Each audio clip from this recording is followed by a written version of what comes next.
ربیع الاول کا مہینہ ہے، جو مشہور قول کے مطابق نبی کریم صلی اللہ علیہ وسلم کی پیدائش اور ولادت کا مہینہ ہے۔ اگرچہ یہی مہینہ آپ صلی اللہ علیہ وسلم کی وصال کا بھی ہے 12 ربیع الاول، لیکن پیدائش کا مہینہ بھی یہی مہینہ ہے۔ لازمی بات ہے کہ اس کائنات کی تمام خوشیاں اور آخرت کی ساری کامیابیاں ایک مسلمان کو جو کچھ ملی ہیں، امت محمدیہ کو جو کچھ ملا ہے، وہ جناب رسول اللہ صلی اللہ علیہ وسلم کی برکت سے، آپ کے فیض سے ملا ہے۔ اگر ہمیں قرآن ملا ہے تو جناب رسول اللہ صلی اللہ علیہ وسلم کی طفیل ملا ہے، شریعت محمدیہ ملی ہے تو آپ سب کی طفیل ملا ہے۔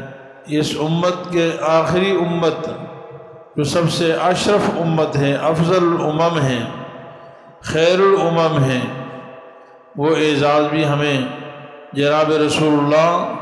صلی اللہ علیہ وسلم کی برکت سے ملا ہے۔ تو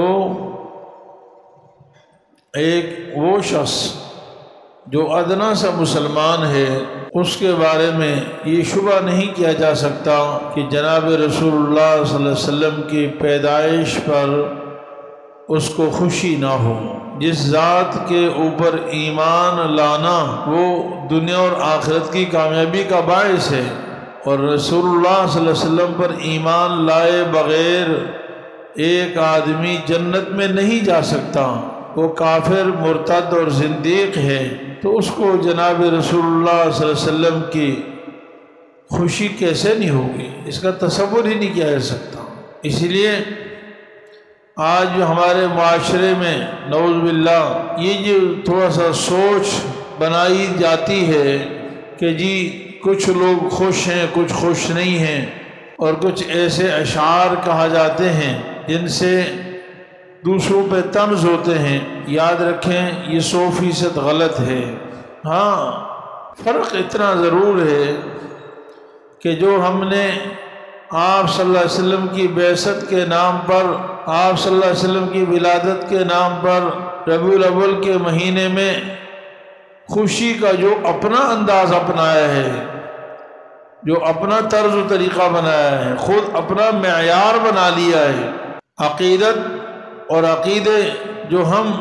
دین سے ناواقف لوگوں نے بنا لیے ہیں۔ یہ بات میں نہیں کہہ رہا، بریلوی مکتبہ فکر کے بہت بڑے عالم دین اور ان کے جو وفاق ہے تنظیم المدارس کے نام سے، اس کے سربراہ رویت ہلال کمیٹی کے چیئرمین، سابقہ چیئرمین حضرت مولانا مفتی منیب الرحمن صاحب دامت برکاتہم العالیہ کا بیان ہر سال جنگ اخبار میں چھپتا ہے، اور وہ یہ ببانگ دول واضح طور پر کہتے ہیں کہ ہم نے جناب رسول اللہ صلی اللہ علیہ وسلم کی محبت اور آپ سب کے لیے عقیدت کا جو معیار بنایا، یہ اسلام کا نہیں ہے، یہ اہل علم کا نہیں ہے، یہ صحابہ کا نہیں ہے، یہ جناب رسول اللہ صلی اللہ علیہ وسلم کا بنایا ہوا نہیں ہے، بلکہ یہ جاہلوں کا بنایا ہے۔ اور آج اس امت کی بربادی اور تباہی کی ایک بہت بڑی وجہ یہ بن چکی ہے کہ ہم عقیدہ اور عقیدت اس کو کہتے ہیں جو یہ جاہل بناتے ہیں، یعنی ان جاہلوں کے بنائے ہوئے طریقے پر اگر کوئی محبت کرے تو وہ محبت ہے، وہ عاشق رسول ہے، وہ ختم نبوت کو وہ رسول اللہ صلی اللہ علیہ وسلم کے ساتھ محبت کرنے والا ہے، اور ان کے من گڑت طریقے پر اگر کوئی خوشی نہ منائے اور ان کے طریقوں کے مطابق کوئی جلوس نہ کرے، کوئی جھنڈیاں نہ لہرائے، تو وہ گویا کہ عاشق رسول نہیں، اس کو حضور صلی اللہ علیہ وسلم کی ولادت کی خوشی نہیں، وہ گویا کہ نعوذ باللہ گستاخ رسول علیہ۔ ایسا عشق رسول کا، جناب رسول اللہ علیہ وسلم کی محبت کا سب سے بڑا معیار ہمارے لیے خود رسول اللہ علیہ وسلم کی زندگی ہے۔ اللہ تعالیٰ نے فرمایا لقد کان لکم فی رسول اللہ اسوۃ حسنہ، اللہ تعالیٰ نے تمہارے لیے جناب رسول اللہ صلی اللہ علیہ وسلم میں بہترین نمونہ رکھا ہے۔ دیکھیے اس کائنات میں رسول اللہ صلی اللہ علیہ وسلم سے افضل کوئی نہیں، اور رسول اللہ صلی اللہ علیہ وسلم سے افضل کوئی طریقہ نہیں۔ جیسے آپ صلی اللہ علیہ وسلم سے کوئی افضل نہیں، کوئی اشرف نہیں، کوئی انور نہیں، کوئی اقدس نہیں،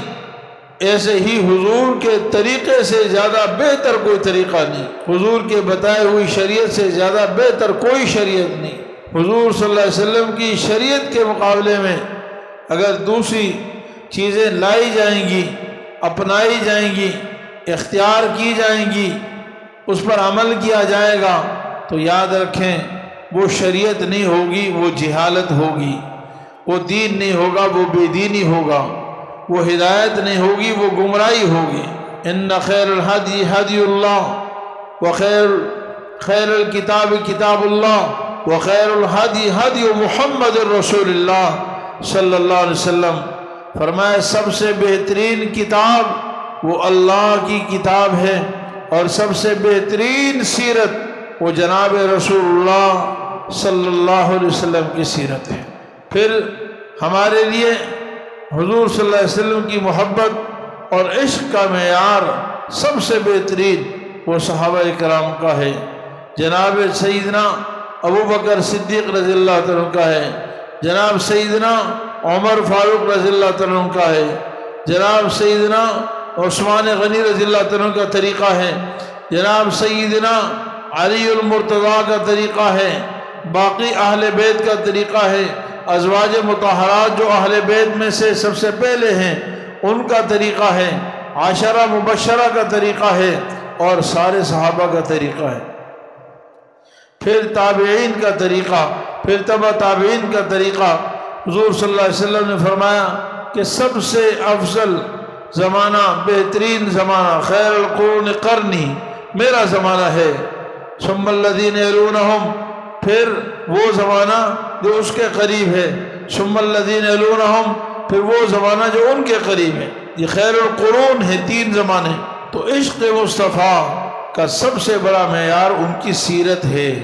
نبی صلی اللہ علیہ وسلم کی زندگی ہے، آپ صلی اللہ علیہ وسلم کی محبت و عقیدت ہمارے ایمان کا جز ہے، اور جو ایمان کا جز ہے وہ کسی ایک دن، کسی ایک مہینہ، کسی ایک رات، کسی ایک گھڑی سے وہ پوری نہیں ہو سکتی ہے۔ ایمان پیدائش سے لے کر یا عقل آ جانے سے لے کر، شعور سے لے کر مرتے دم تک ضروری ہے۔ جب ایمان ضروری، لا الہ الا اللہ ضروری، تو محمد الرسول اللہ بھی ساتھ ضروری ہے۔ یعنی کیا کوئی شخص یہ کہہ سکتا ہے کہ ہم اللہ کی محبت، اللہ کی عبادت، اللہ تعالیٰ کی بندگی، اللہ کی وحدانیت پر بس کسی ایک دن ہم عمل کر لیں اور کافی ہے؟ نہیں، پیدائش سے لے کر یا عقل آ جانے سے لے کر یا بالغ ہو جانے سے لے کر مرتے دم تک اللہ کی توحید ضروری ہے، ہر وقت ضروری ہے۔ جب تک انسان ہوش و حواس میں ہے، اللہ کی توحید، اللہ کی عبادت، اللہ کی بندگی کے بغیر اسے کوئی چارہ نہیں ہے۔ یہ ہے لا الہ الا اللہ کا تقاضا۔ جس طرح لا الہ الا اللہ کے بغیر کوئی چارہ نہیں، محمد الرسول اللہ کے بغیر بھی کوئی چارہ نہیں۔ اس لیے کہ لا الہ الا اللہ پر عمل کا طریقہ اور راستہ محمد رسول اللہ ہے۔ قرآن کریم میں اللہ تعالیٰ نے صراط مستقیم خود بتایا ہے